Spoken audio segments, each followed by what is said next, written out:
Uloma Onyemachi. She joins us from the nation's capital. Uloma, just listening to some of the concerns of the workers there, quite sad. But what more can you tell us about their demands and the impact this strike has had on the aviation sector?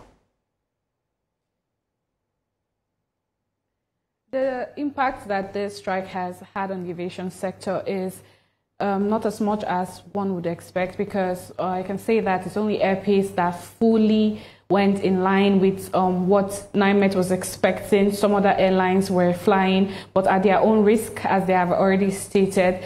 So many people still were able to get to their destinations today, but it's a lesson, to be learned, not to, take actions without the proper structure in place.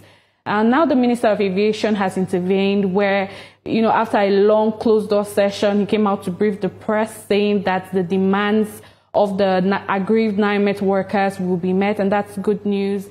And also he said he was going to write to President Bola Tinubu to, review the salary structure and ensure that they implement the new minimum wage, because that is also one of the problems that was stated by the union leaders, that the new minimum wage that was implemented last year, March, has not been affected on the salaries of NiMet workers. So Minister Festus Keyamo has assured that that will be looked into. And also a committee has been set up that will be manned or headed by the Permanent Secretary of the Ministry of Aviation, and it will attend to other issues raised. But talks have begun, and we're hoping for a statement from NiMet workers to say that they have, called off the strike.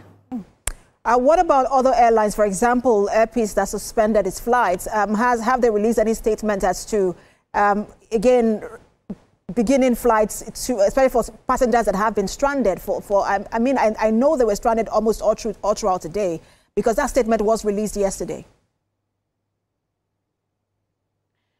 That's very true.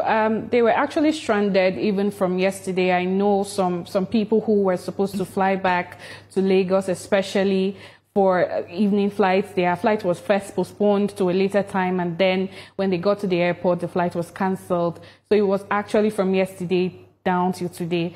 So it's also hoped that once NiMet gives feedback and says, that they have agreed to what the Minister of Aviation has talked about, and then, Airpeace will follow suit. Airpeace will actually release a statement as well to say that they have begun operations again. Right, Uloma, I know you're staying on this story for us, and you bring us updates when you have them.